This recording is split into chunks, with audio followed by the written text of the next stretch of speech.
L'expression est devenue presque une devise.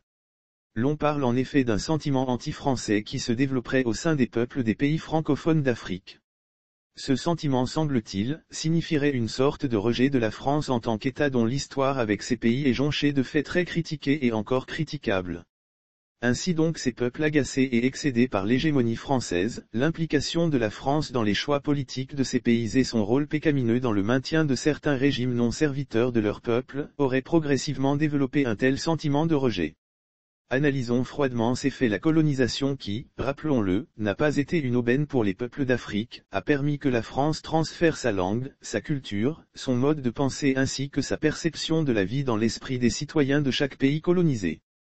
C'est un fait et sa conséquence reste qu'il existe désormais en Afrique, des citoyens noirs de peau mais plus français que les Français eux-mêmes.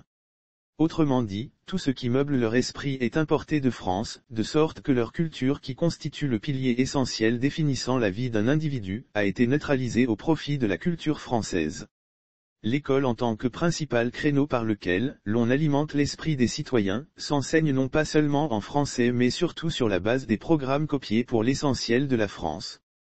Comment serait-il alors possible que des citoyens issus d'un tel moule éducationnel où ils n'ont en réalité de référent que la France, deviennent subitement anti-français qui signifierait qu'ils suent la branche sur laquelle ils sont eux-mêmes assis de fait? Il s'agit là d'un vrai non-sens d'autant plus que même si par extraordinaire, ces peuples avaient un tel désir, ils n'auraient ni les moyens ni la vocation de l'assumer. En revanche, le principe le mieux consubstantiellement intégré à la vie humaine reste l'aspiration à la liberté qui permet à chaque individu de s'assumer par lui-même en usant de ses facultés en tant qu'être intelligent capable de réfléchir et de trouver des solutions aux défis qui se présentent à lui dans son existence. C'est précisément là que se situe la vraie pomme de discorde entre les peuples d'Afrique et les dirigeants français dont l'ingérence permanente dans la vie de ces anciennes colonies a quelque chose d'étouffant.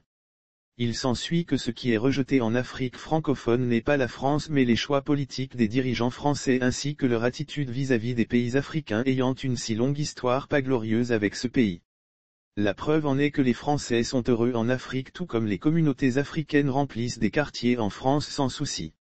L'intelligence dont j'ai fait état à l'instant, veut donc que les dirigeants français eux-mêmes se rendent compte que le fait pour eux d'avoir été auteurs de la colonisation qui a détourné l'Africain de sa vocation première, est déjà une plaie dont la cicatrisation n'est pas encore effective.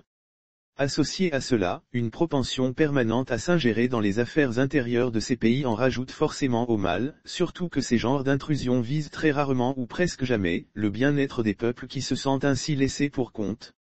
Mais oui, les pays les plus pauvres d'Afrique, j'allais dire du monde sont francophones, c'est une évidence, alors qu'inversement, leur potentiel à tous égards est quasi inouï.